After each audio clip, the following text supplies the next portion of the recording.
నేను అడుగుతున్న చంద్రశేఖరరావు గారిని, నీ కొడుకు నీ అల్లుడు మాట్లాడే భాషను మీరు సమర్థిస్తున్నారా? భూసేకరణ చేయొద్దా? తెలంగాణ రాష్ట్రంలో పరిశ్రమలు పెట్టొద్దా? మా IT and industry Sridhar Babu గారు రోజుకి 20 గంటలు పనిచేస్తూ ఈ రాష్ట్రానికి వేల కోట్ల రూపాయల పెట్టుబడులు తెచ్చి విదేశీ పరిశ్రమలను రప్పించి నిరుద్యోగ యువకులకు ఇంజనీర్లకు ఈరోజు ఉపాధి కల్పించాలని చేస్తున్న ప్రయత్నం తెలంగాణ రాష్ట్రంలో చేయొద్దా? మీరు చెప్పండి. 10 ఏళ్ళు ప్రభుత్వం నడిపిన మీరు భూసేకరణ చేయలేదా? మల్లన్న సాగర్ల ప్రజల్ని ముంచలేదా? 14 గ్రామాలను మల్లన్న సాగర్ల ముంచలేదా? కొండ పోచమ్మల ముంచలేదా? రంగనాయక సాగర్ల ముంచలేదా? ఫార్మా సిటీ అని ఎయిర్పోర్ట్ కూతబెట్టి దూరంలో 14,000 ఎకరాల భూములు సేకరించలేదా? ఇవాళ ఒక కొడంగల్లో నేను భూసేకరణ 1000 ఎకరాలు చేస్తే మీ కడుపు మంట ఏంది, మీ దుఃఖం ఏంది, మీ బాధ ఏందని నేను అడుగుతున్నా. ఇదా న్యాయం? ఇదా ప్రభుత్వాన్ని నడిపినోడు మాట్లాడేది? ఈ విధానం ఉంటే రాష్ట్రం అభివృద్ధి చెందుతుందా? నేను అడుగుతున్న ఈ వేదిక మీద నుంచి తెలంగాణ రాష్ట్ర రైతాంగాన్ని, ఎవరో ఒకరు భూమి కోల్పోవాల్సిందే. అభివృద్ధి జరగాలంటే భూసేకరణ జరగాల్సిందే. భూసేకరణ జరిగితే ఎవరో ఒకరు భూమి కోల్పోవాల్సిందే. ఎవరు ఇష్టంగా భూమి ఇవ్వరు. కానీ బాధలో ఉన్న రైతుకు నష్టపరిహారం అత్యధికంగా ఇవ్వడం ద్వారా ఆ రైతును మనము ఆదుకోవాలి. ఇవాళ ఎక్కడైతే భూసేకరణ జరుగుతుందో భూసేకరణ చట్ట ప్రకారం వాళ్ళకి ఎక్కువ ఇవ్వలేకపోతున్నాం.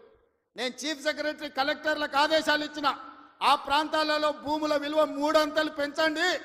అప్పుడు వాళ్ళ భూమికి ఊర్లో 10 లక్షలు ఇస్తే మనం 30 లక్షల నష్టపరిహారం ఇస్తే ఆ రైతు సంతోషంగా ముందుకొచ్చి భూమి ఇస్తాడు. శాశ్వత అభివృద్ధి కోసం రాష్ట్ర పునర్నిర్మాణంలో త్యాగం చేస్తున్న భూ యజమానులను, వాళ్ళు దళితులు, గిరిజనులు, బలహీన వర్గాల వాళ్ళు ఉంటారు. చిన్న చిన్న భూములు ఉంటాయి, కుటుంబంలో 5-6 మంది ఉంటారు. వాడు అసూటనో ఇసూటనో పోయి భూమి కొనుక్కోవాలంటే నష్టపరిహారం అత్యధికంగా ఇవ్వాలని చట్టాన్ని సవరించమని వాళ్ళు నేను ఆదేశాలు ఇచ్చిన. నేను అడుగుతున్న మిత్రులారా, నల్లమల అడవుల్లో నుంచి ఒక గ్రామీణ ప్రాంతంలో వ్యవసాయ కుటుంబం, ఒక రైతు బిడ్డగా జిల్లా పరిషత్ మెంబర్ నుంచి ముఖ్యమంత్రికి వచ్చిన, నాకు తెలియవా కష్టాలు? భూమితో ఉన్న సెంటిమెంట్ నాకు తెలియదా? భూమే మన ఆత్మగౌరవం అన్న సంగతి నాకు తెలియదా? గ్రామంలో మన గుర్తింపు, మన గౌరవం, మన ఆత్మగౌరవం, ఊరిలో మనకున్న భూమి, మనం చేసే వ్యవసాయము. ఎన్నెట్ల నాగలి కడతాడా అని అంటే వెనకటికి పిల్లనిచ్చేటోళ్ళు, 20 జతలు ఎట్లు నాగలి కడతాడు అని అంటే వాళ్ళు పిల్లనిచ్చేటోళ్ళు. భూమి లేనోడికి పిల్లని ఇవ్వాలంటే 10 సార్లు ఆలోచన చేసేటోళ్ళు. అట్లాంటి భూమి తల్లిదండ్రులతో సమానం అనుకునే ఈ సమాజంలో భూమి కోల్పోతున్న వాళ్ళను హక్కున చేర్చుకొని అత్యధికంగా నష్టపరిహారం ఇవ్వాలని నూతన విధానాన్ని ఇవాళ నా ప్రభుత్వం తీసుకొచ్చింది. నా మంత్రివర్గ సహచరులు మీరు ధైర్యంగా ముందుకు వెళ్ళండి అని చెప్తున్నారు. నష్టపరిహారం అత్యధికంగా మేము ఇచ్చి భూమి తెచ్చి పరిశ్రమలు నెలకొల్పాలంటే ఇవాళ వాళ్ళు అడ్డం పడుతున్నారు. తెలంగాణ సమాజమా, మీరు ఆలోచన చెయ్యండి. ఇది మన తెలంగాణకు మేలు చేస్తుందా? ప్రతి సంవత్సరం 1,10,000 ఇంజనీరింగ్ స్టూడెంట్లు ఇంజనీరింగ్ పూర్తి చేసుకొని బయటకు వస్తారు. వాళ్ళ ఉద్యోగ ఉపాధి అవకాశాలు ఎట్లి వాళ్ళో మీరు ఆలోచన చేయండి. వాళ్ళ నిరుద్యోగులుగా రోడ్ల మీద వదిలేద్దామా? ఆవారగాళ్ళు అయిపోయి తల్లిదండ్రులకు భారమై గంజాయి డ్రగ్స్కు బానిసలను చేద్దామా? ఈ తెలంగాణ సమాజ యువతను మీరు ఒక్కసారి ఆలోచన చెయ్యండి. ఆ భూమి నేను తీసుకుపోను, శ్రీధర్ బాబు గారు తీసుకుపోరు, ఉత్తమ్ కుమార్ రెడ్డి గారు అసలే తీసుకుపోరు.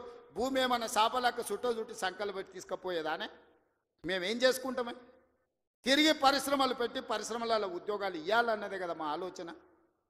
ఆ ఆలోచనకి ఎందుకు అడ్డం పడుతుండ్రు?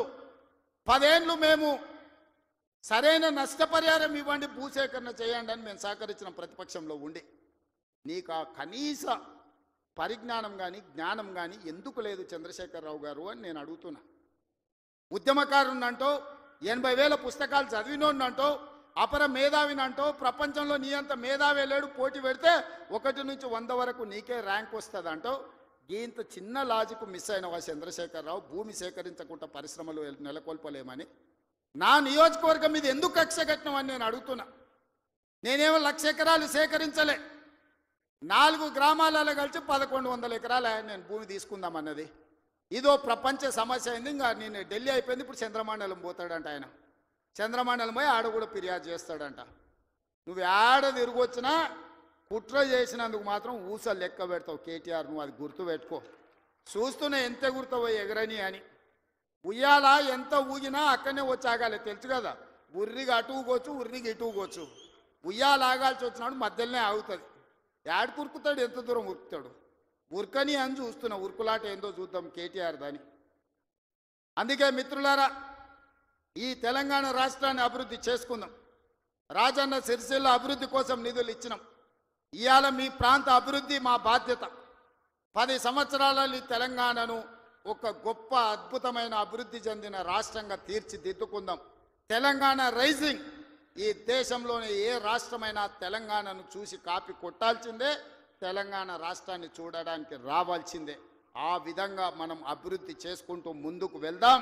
ఇంత మంచి కార్యక్రమాన్ని ఏర్పాటు చేసినందుకు అధికారులతో పాటు నిర్వాహకులకు అందరికీ మనస్ఫూర్తిగా ధన్యవాదాలు తెలియజేస్తున్నా. చాలా విషయాలు ఉన్నాయి మీతో పంచుకోవాల్సినవి, వస్తానే ఉంటా, మిగతా విషయాలు మాట్లాడుతూనే ఉంటా. చివరిగా చంద్రశేఖరరావు గారికి మాత్రం ఒక మాట చెప్తున్నా. అసెంబ్లీకి రా స్వామి, రా, వచ్చి కూర్చుందాం. రా, నీ 80,000 పుస్తకాలు ఏం చదివినావు మాట్లాడదాం. ఒక్కసారి రావే స్వామి, వస్తే రోజంతా చర్చ చేద్దాం. చేస్తే ఏందో తెలుస్తుంది లెక్క. మళ్ళొక్కసారి అదేవిధంగా చేనేత కార్మికుల కోసం పని కల్పించాలని మన స్వయం సహాయక సంఘాల ఎస్హెచ్ గ్రూపులకు 65,000 మంది ఉన్న 65 లక్షల మంది ఉన్నారు. 1,30,00,000 చీరలు స్వయం సహాయక సంఘాలకు సంవత్సరానికి 2 చీరలు ఈరోజు మంచి క్వాలిటీ